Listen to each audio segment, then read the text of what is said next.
MDCAT को first attempt में clear करने के लिए क्या-क्या ज़रूरी है? किस तरह प्रिपरेशन करनी चाहिए और कितना टाइम चाहिए स्टडी करने के लिए?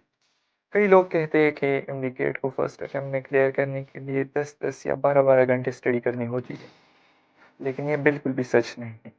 बहुत सारे स्टूडेंट्स ऐसे होते हैं जिन्होंने 10-10, 12-12 घंटे स्टडी की होती है, लेकिन उनका एडमिशन फिर भी नहीं होता और वो 150 मार्क्स भी क्रॉस नहीं कर पाते।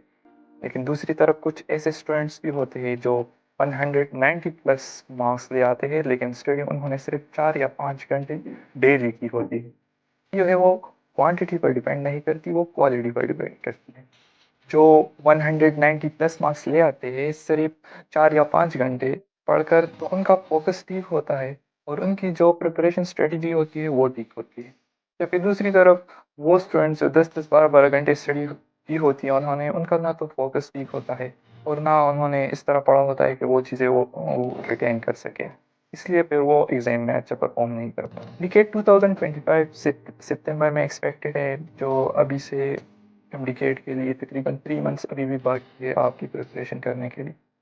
तो इस पूरे टाइम में बहुत अच्छा प्रिपरेशन हो सकता है अगर कोई प्रिपरेशन करना चाहे। सवाल जो हर स्टूडेंट के माइंड में आता है वो ये कि अगर मेरा एडमिशन फर्स्ट अटेम्प्ट में नहीं हुआ तो क्या हो? तो इस टेंशन को ख़त्म करने के लिए आपने अपने माइंड को क्लियर करना है। आपने ये सोचना है कि अगर फर्स्ट अटेम्प्ट में एमडीकेट क्लियर ना हुआ तो सेकंड अटेम्प्ट दे लूँगा। अगर सेकंड अटेम्प्ट में भी एडमिशन ना हुआ तो मैं किसी और फील्ड में एडमिशन ले लूँगा। सबसे पहले आपने एमडीकेट के लिए डेस्परेट नहीं होना। एमडीकेट हो या एमबीबीएस हो, आपने उसके लिए इतना डेस्परेट नहीं होना कि आपने अपने आप को पागल कर देना है उसकी तरफ। इससे ना तो आप प्रिपरेशन अच्छा कर सकेंगे अगर आप इतने डेस्परेट हो, क्योंकि आपको बहुत ज़्यादा टेंशन होगी उस बारे में कि एमडीकेट ना हुआ तो क्या होगा। इसलिए आपने अपने माइंड को क्लियर करना है कि अगर ना हुआ तो क्या होगा और अगर हो गया तो अल्हम्दुलिल्लाह। एमडीकेट की प्रिपरेशन करनी कैसी है, ये एक सवाल जो मोस्टली स्टूडेंट करते हैं या उनको पता नहीं होता, क्योंकि वो फ्रेश होते हैं एमडीकेट के लिए। तो सबसे पहले आपने एफएससी और एमडीकेट के दरमियान फ़र्क को समझना है। एफएससी में आपने क्वेश्चंस याद करने होते हैं, लेकिन एमडीकेट में ऐसा नहीं होता। एमडीकेट में आपका एक एक पॉइंट मैटर करता है और एमसीक्यूज़ के लिए आपके कॉन्सेप्ट्स क्लियर होने चाहिए। इसलिए एमडीकेट की स्टडी और एफएससी की स्टडी तो थोड़ी सी डिफरेंट ज़रूर है, लेकिन इतनी भी डिफरेंट नहीं है। एफएससी में भी आप अपने कॉन्सेप्ट्स क्लियर करके क्वेश्चन याद करते हैं, जबकि एमडीकेट में भी ऐसा है, आप एमसीक्यू सॉल्व करते हैं। तो आपने सबसे पहले देखना है कि आप जो सोर्स इस्तेमाल कर रहे हैं अपनी एमडीकेट स्टडी के लिए, चाहे वो बुक्स हो, नोट्स हो या फिर टीचर्स हो, तो आपने टीचर्स की वो फील्ड एक्सपीरियंस देखनी है कि इन्होंने कितना साल पढ़ाया है या कैसा पढ़ाते हैं, एमडीकेट के लेवल क्या पढ़ाते हैं या नहीं पढ़ाते।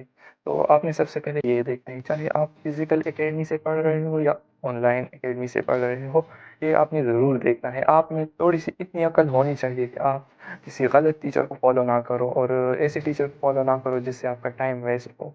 तो अपने प्रिपरेशन के हिसाब से आपने ऐसा टीचर चूज़ करना है, अपने टाइम के हिसाब से टाइम को देखना है कि आप वो लिमिटेड टाइम में बहुत ज़्यादा कुछ पढ़ा सके और आप इंडिकेट उससे आसानी से क्लियर हो सके।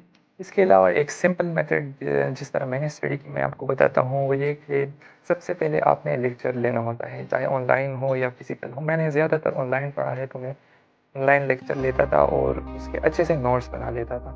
तो नोट्स बनाने के बाद आपने बुक रीड करनी होती है, बुक में जो इम्पोर्टेंट पॉइंट्स है उसको हाईलाइट करना होता है और इसके बाद वो नोट्स जो आपने लिखे होते हैं उसको थोड़ी रीड करना है, अच्छे से रीड करना है। और इसके बाद एमसीक्यूज़ प्रैक्टिस आती है, तो एमसीक्यूज़ प्रैक्टिस भी आपने एक अच्छे से सोर्स से करनी है। अच्छे से सोर्स से मेरा क्या मतलब है, ना तो आपने इतने ज़्यादा मुश्किल एमसीक्यूज़ करने हैं कि वो एग्ज़ाम में आए ही ना, और ना ही आपने इतने आसानी वाले बच्चों वाले एमसीक्यूज़ करने हैं कि वो बच्चों के लेवल के हो या 9th-10th के लेवल के हो। तो आपने ऐसा सोर्स ढूँढना है जो इंडिकेट के लेवल के मुताबिक, इंडिकेट का लेवल पहले जो था 20% ईज़ी और 3% मॉडरेट और 20% हार्ड, तो वो फॉलो करता हो तो तभी आपकी प्रिपरेशन अच्छी होगी। इसके अलावा थ्रू आउट आपने अपनी इस जर्नी में पॉजिटिव रहना है। जो एक सबसे इम्पोर्टेंट बात आपने इस वीडियो से सीख के जानी है, आपने नेगेटिव लोगों की बातों को नहीं सुनना। चाहे दुनिया में हज़ार लोग, आपको बहुत सारे लोग ऐसे मिलेंगे जो आपको नेगेटिव गाइड करेंगे, मतलब آپ کو کہیں گے کہ آپ کا بھی پتہ چل جائے گا، آپ دیکھ لیں گے کتنا مشکل ہوتا ہے، آپ نہیں کر سکتے، یہ وہ بہت ساری باتیں آپ کو کریں گے، لیکن آپ نے ان کی باتوں کو سننا ہے، ایک کان سے اور دوسرے کان سے نکالنا ہے، کیونکہ اس طرح کی باتوں کا ہمیں کوئی بھی فائدہ نہیں۔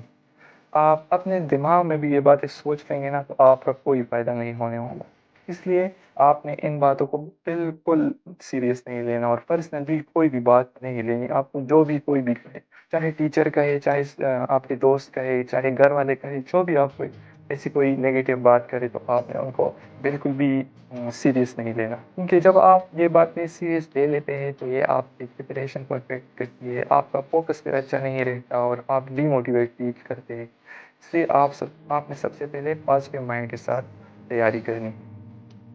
انشاءاللہ نیکسٹ ویڈیو میں اور گائیڈنس کے بارے میں، سبجیکٹ وائز گائیڈنس کے بارے میں بتاؤں گا، تو تب تک کے لیے اللہ حافظ۔